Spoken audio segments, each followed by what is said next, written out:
Every Friday on the Happy Families podcast, it's I'll Do Better Tomorrow. Years and years and years ago, when our children were young, we bought a book called I'll Do Better Tomorrow, I Promise. It's a story about a mum who is cataloguing all of the challenges that her children or her child, her little boy, brought into her life one by one. He shaved the dog, he turned the garden inside out, he overfilled the bath and it flooded the bathroom and then dripped down through the upstairs into the downstairs, into the kitchen. Cut his sister's hair, and the list goes on and on and on. And as this mum is cataloguing all the challenges that she faced dealing with her son that day, she made a commitment and said, I'll do better tomorrow, I promise. I need to be better because even though he's driving me crazy, I need to not let him drive me crazy. We fell in love with the book. We used to read it to our kids all the time. It made us cry when we would read it to them. And as a result, every Friday on the Happy Families podcast, Kylie and I share what's worked and what hasn't and how we're committing to be better tomorrow so that we can learn from all the parenting experiences that we have and make our family happier. The idea is to give you some inspo so that you can be better tomorrow as well. And right after the break, both Kylie and I have had some new practices, some new insights, some new epiphanies about parenting this week. We can't wait to share them with you. That's next. Hello, welcome to the Happy Families Podcast, Friday edition. The Happy Families Podcast is Australia's most downloaded parenting podcast where you get fabulous parenting solutions, real parenting solutions every single day. I'm Justin. You're Kylie. We've got 6 kids. I've written 11 books. My boys' book comes out in just over 2 weeks. Oh my goodness. And I've also got some other news for you. I don't know if you're aware of this. I know that you're aware of it, but I'm not sure if you've done the maths on this. Our second daughter gets married in 4 weeks today. We're down to 4 weeks. Can you believe it? Well, she's been counting down. I just hadn't worked out the weeks. Yes. 4 weeks. 4 weeks. Oh, my goodness. It's so exciting. She'll be moving out of that bedroom. Taking all of the things. No more I am mess. looking forward to having a bit more space in the storage cupboard. Yeah. That I am doing. Oh, I shouldn't laugh. We're going to miss her so much. She's going to be living like 2 hours away and we're only going to probably get to see her once a week, once a fortnight. Oh, you're hilarious. It won't be once a week. I can promise you that. You don't think so? No. Oh, my heart's breaking even more now that you've said that. That 4 weeks, we need to soak it up. Okay, Kylie, you're up first today. Well, I have to stop you before we even go anywhere. Yeah. You missed the whole point of our favourite book. Oh, what was the whole point of our favourite book? You have a little saying. You talk about the fact that parenting is about us as parents, not our children. Yeah, otherwise we call it children. Yeah. And the thing that I love about this book is she's actually cataloguing all of these things that have gone on in her day. Yeah. As she says a prayer at her child's bedside. He's pretending to be asleep because he realises he's done some really naughty things throughout the day. Yeah. And he's ready to say sorry to her. And it's in that moment that she recognises that it's not his problem, it's hers. Right. And that's what I love about the story. It's this idea that our kids give us all of the stimulus to make us go crazy. Yeah. Or they help change us to be better people as we learn more patience. We learn how to grace regulate and be forbearing. And yeah. That's what I love about the book. Well, we love that book. Anyway, I'll do better tomorrow, if we may press on. Well, it's actually another little epiphany, just like that. Yeah. It's not necessarily an experience, but during the week, our stove died. Yes, it did. Yeah. We've known that it's been on the brink for a little while. Yeah. We had breakfast. Everything went perfectly. But when I came, it was meal prepping day. Yeah. And I had cut all of the vegetables to make 3 different meals. And the stove went from on the brink to on the blink. It died. And it died. And so I was, what are we going to do? So we had takeaway that night. And then the next day. And sorry, I've got to just jump in here. It's a real pain when this happens because, number one, cost of living crisis. Everything's costing more than ever before. But also in the middle of interest rates and rent and whatever else that everyone's struggling with, then you've got to start buying more food from outside because you don't have anything to cook on at home. It's expensive. And then you've got to wait to find a stove. You've got to find the right size. You've got to get an electrician who can come in at short notice and fix it all up. Like the unexpected expense and the inconvenience factor is off the charts. We have a barbecue, we have a stove, and there are things that I could cook, but I still needed the stove to help me with some of it. Yeah, most of it, yeah. And so I ended up at our eldest daughter's house the next day, and I was babysitting our grandbaby, and I said to our daughter, I'll just come over, I'll bring my food, and I'll do a couple of meals so that we've got something until the electrician can come and fix our stove. But you know what it's like when you're in somebody else's kitchen? And nothing's where you think it should be because they've got a different system. And no matter how I did things, it just didn't feel right. Like Yeah. it just, nothing fell into place the way it would if I was just at home kind of almost going on autopilot Yeah. because I know where everything is. Yeah. And it just got me thinking about how having the right tools in our toolkit make all the difference. When we're in our own space and we know the parameters that we're working with, or Yep. we've got literally the right instruments in the right place to help us, things go so much more smoothly. It doesn't mean that dinner cooks itself, because it doesn't. I've still got to do the work. Yeah. But there's so much more ease in that as I do it. And if I can relate that to parenting, sometimes we experience these challenges that we're just in deep water. We have no idea how to get out of them. But if we have done the work and we've prepared ourselves as just being good human beings and being attentive and aware of our children and their needs, we will have the right tools in our toolkit to help us. It doesn't mean those problems disappear. They're always going to be there.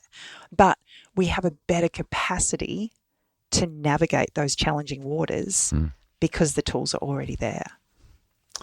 Yeah, nice insight. Hey, after the break, I've been reflecting. We lost a friend some years ago at the age of 50. He unexpectedly passed away just while he was having a meal with his family. He stood up, family and friends stood up, went to the bathroom and didn't quite make it and died unexpectedly. I've been reflecting on that this week, and I came across some research about it's called the last time meditation.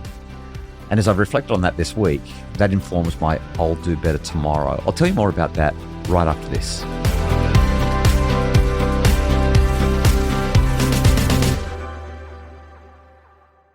We're back. It's the Happy Families podcast. If you enjoy the pod, please share it with a friend. Hopefully it'll help their family be happier, like it helps your family be happier. Kylie, some years ago, we lost a friend, Rob. He unexpectedly passed away, had a heart attack at the age of 50, literally stopped, went to the bathroom, didn't quite make it to the bathroom, just fell over, and in the hallway, he lost his life. His heart gave out. And I was thinking about that. I've thought about it a lot over the years because it was some years ago now. He was sitting at that meal and he never realised that was the last smile that he'd give to his wife as he said, "I'll be back in a sec." Or the last time he hugged his wife, or the last time he spoke to the kids. Those last times, we never quite know when it's going to be. I'm getting a bit weepy just thinking about it. There's a philosophy professor by the name of Bill Irvine, William B. Irvine, and he said this, and it's a direct quote. He said, "When you're doing something, you should reflect on the possibility that this might be the last time you do it."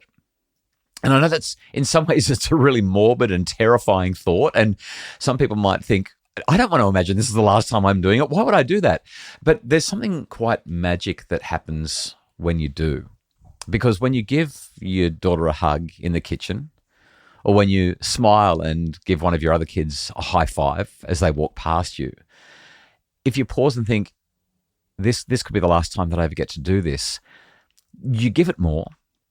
You take more from it. It becomes more meaningful. It becomes really special.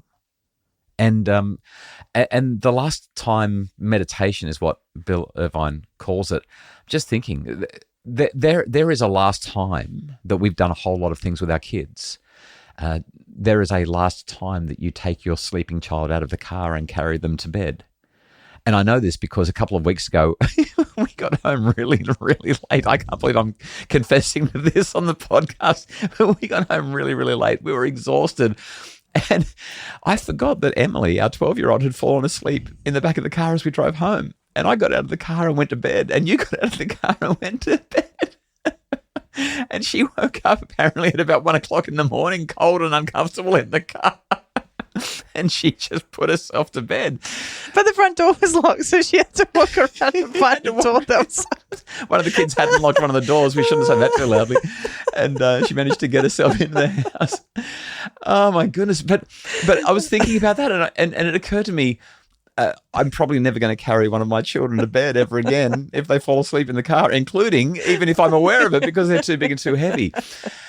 And I lifted our granddaughter, Indy, up onto my shoulders the other day so that I could carry her somewhere. And I thought, it's great to do this with my granddaughter. This is really special. But I haven't done this with any of our kids for a long time. The last time that I ever carry one of my children on my shoulders or on a piggyback has probably now occurred. There's a last time that you have to say, kids, stop fighting over who pushes the button to cross the road? I was about to say, as you were talking and you were acknowledging, thinking about this is the last time I might hug my child or give them a high five, or these are all really beautiful things, right? They don't require much from us because they're good moments anyway. Yeah. But there are so many moments in parenting where you're like, I can't wait till this is over. I can't wait till I get through this space or this time frame, like toilet training or teething or whatever it is. But there will come a time where you'll look back and recognize just the immense profoundness of those moments. Yeah, the immensity, yeah. You mentioned at the beginning of the podcast, in 4 weeks we'll say goodbye to our second daughter. Oh, that's where I was about to go, yeah. And the thought that she's not going to wake up in her bed in our house ever again. Yeah. Yeah, we do this. It annoys me. Sometimes I don't have the energy for it at night, but when we're doing All In and we're all in the kitchen cleaning up the dishes, they play this game we've talked about on the podcast before. They've called it word association. Basically, you come up with a theme, a word, and everyone takes it in turns going around the group. You've got to start singing a song that uses that word. And then the next person starts singing a different song and that's their turn. And then you keep going until everybody is out, until people can't come up with it anymore. And there are some nights where I'm like, I don't have the energy for this. I don't want to do this. But she's not home as often anymore. And we don't play word association that much anymore. And it's not the same when she's not here either. She's the most enthusiastic proponent of it. And I don't know if it's the last time, but we're certainly down to the last handful of times that we're probably going to have word association dishwashing activities in the kitchen. That last time meditation, it brings a richness to our experiences. And at the risk of getting weepy, you just don't know what tomorrow brings. And if you want to really flourish, have a profound and rich life, I think that last time meditation that Bill Irvine developed and enunciated is a way to help you to do better tomorrow. So that's it. That's our I'll Do Better Tomorrow today. Thanks so much for listening to the Happy Families podcast. Have a great weekend. Have a fantastic weekend. I was going to say, because it might be the last one you have, but that's a really morbid way to finish the podcast, so I won't say that. Oh, my goodness. We love that you listen, and we hope you get something out of it. The Happy Families podcast is produced by Justin Rulon from Bridge Media. Mim Hammonds provides our admin and other support. For more information about making your family happier, visit happyfamilies.com.au. Don't forget as well, you can get a $10 discount at booktopia.com.au for the brand new book, Boys by Me. If you've got a son and you're looking for some answers, I think you'll get heaps out of it. Comes out in a couple of weeks. Pre-order now.